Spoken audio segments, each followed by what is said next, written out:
Soon after Paddington went to live at number 32 Windsor Gardens, Mr. Brown decided to decorate the attic so that he could have a room of his own.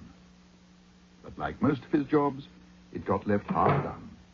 Until one morning, Paddington decided it was high time he stirred things up a bit.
Paddington wasn't sure how long it took him to do the wallpapering, but he did discover one thing.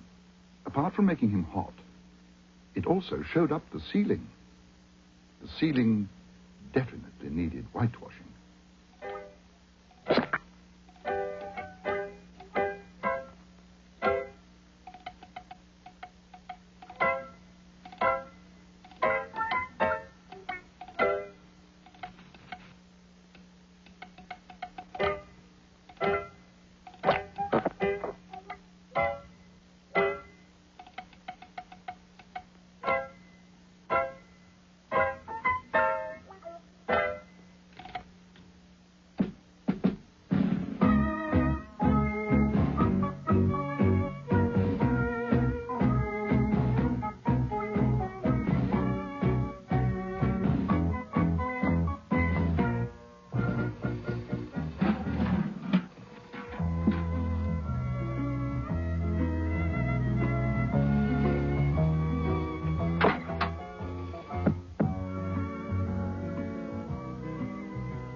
"Is that you, Paddington?" shouted Mr. Brown.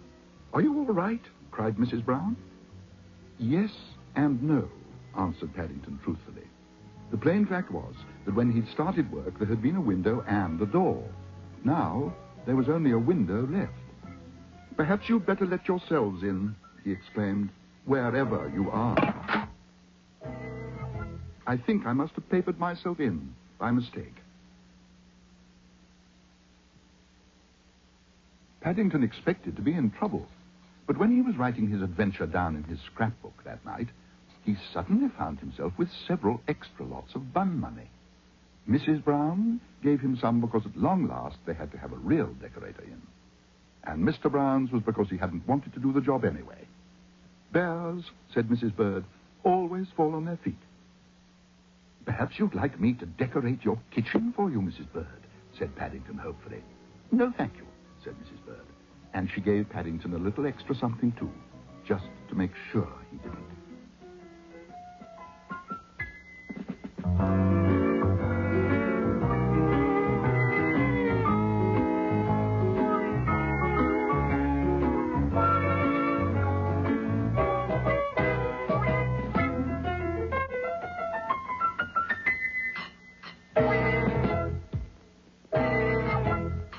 Would you like to play a guessing game with us now? Would you? Yeah. Would you? Yeah. All right, great. I'm going to give you some clues about some different things, and let's see if you can guess what I'm thinking of. I'm going to tell you the color of each thing. All right. The first thing that I'm thinking of is yellow. It is a kind of fruit. To eat this fruit, you have to peel off or take off the hard yellow peel on the outside so that you can eat the soft, delicious fruit inside. Monkeys like to eat this fruit. Banana. What do you say? A banana? Let me see you, Tristan, the monkey, pretend to eat a banana. Can you stand on our floor and show them how you pretend to be a monkey eating a banana? Away you go. Use your imagination. Can you use your imagination? Very good. And are you going to eat the banana? Okay. Now I'm thinking of an animal that has white fur. It lives far up north where it's very cold. And it is big and powerful. And it moves over the ice with its big furry paws. It's a kind of bear. Polar bear. Eric, polar bear? Would you please pretend to be a polar bear for us? With its white fur, its soft white fur. And what sound do you make, polar bear? You're a quiet polar bear. Something like that. Can you make that sound? Okay, let's see if you can guess the next one. I am thinking of a kind of insect. It is yellow and black. We see this insect often in the summertime, especially near gardens, as it flies from flower to flower, collecting nectar.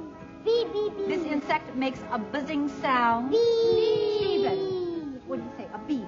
Would you please pretend to be a bee for us? Let's all watch Stephen. Bee. Show them out there, Stephen. Very good. Now we're going to visit with our favorite bee, who is waiting for us inside Romper Room. You all set to come with us? Here we go. Let's fly like a bee through our door. Here we go.